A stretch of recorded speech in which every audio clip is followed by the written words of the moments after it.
When we think about 20th century Europe, we probably think of images like this one, from the Nazi Party rally of 1934. We probably think of colorful, authoritarian, genocidal movements like Nazism.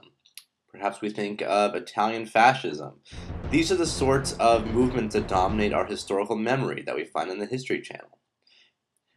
Maybe we think of communism. After all, communism dominated Soviet Union and Eastern Europe for decades in the 20th century.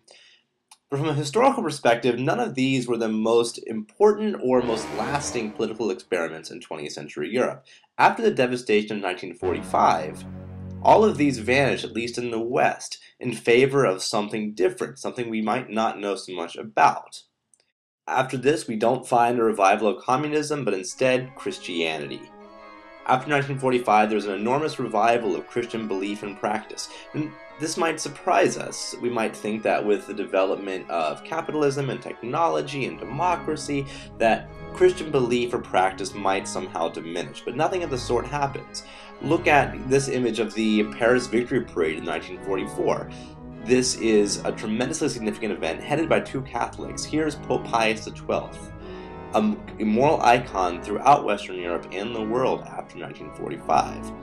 If you look at the map of Europe, Germany, Italy, France, Switzerland, Belgium, these places are all governed by brand new Christian democratic parties that are going to govern for decades. Gasperi rules Italy for decades. Robert Schuman is the father of the European Union.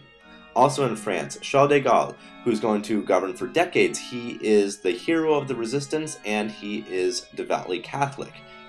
Maybe most importantly, Konrad Adenauer, right in Germany, is the founder and head of the Christian Democratic Union, which is going to govern Germany for far longer than the Nazi Party that we know so much more about.